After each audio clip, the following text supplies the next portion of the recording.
Bienvenue dans ce résumé de l'étape reine de ce Tour de San Juan. Départ à San Martín, arrivée à Alto Colorado, une arrivée au sommet d'un long col très roulant. Et donc à l'avant de la course, vous avez vu une échappée de 9 coureurs. Derrière, c'est la Bora qui roule avec la Caja et la formation d'Emirate. Alors, les noms des hommes de tête qui ont eu jusqu'à 7 minutes d'avance alors que l'écart n'est plus de 5,15 à 71 km de l'arrivée. On a Francisco Monte, Pablo Alarcón, Sergio Aguirre, Maurizio Bielinski, Adrián Alvarado, Tosh Vanderson, le belge de la Lotto, Tanner Putt de l'United Healthcare, Daniel Juarez et Mauro Richezzi. Mais à l'avant, on s'entend pas très bien. Déjà, on se dispute les points de la montagne et les sprints intermédiaires, mais en plus, certains coureurs commencent à gruger des relais.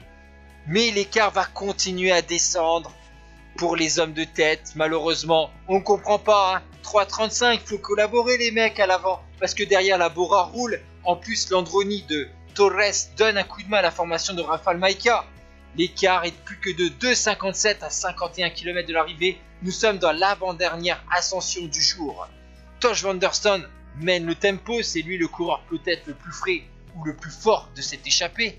Derrière, le peloton est encore assez massif parce qu'aujourd'hui, ce n'est pas des ascensions avec du gros pourcentage, c'est des montées plutôt très roulantes, donc ça se fera à l'usure. Après cette avant-dernière ascension, on va arriver sur un plateau à 1000 mètres d'altitude. Et là, à la bonne nouvelle pour les coureurs, il va y avoir du vent sur ce plateau. La formation Quick Step de Navarrez, mais également la Medellín de Oscar Sevilla va imposer un gros tempo et on va encore voir la Movistar être surpris par ce coup de bordure. La Lotto, elle aussi, de Tish Benoît va donner un coup de main à l'avant du peloton et vous voyez qu'on a une montée finale de 18 km 800 en 4,4% avec un petit passage à 7% à 1 km 500 de l'arrivée. Vous voyez que Sepúlveda et Anacona figurent dans un groupe derrière. À l'avant de la course, on voit la formation de San Juan participer au coup de bordure. Ensuite, cette formation de San Juan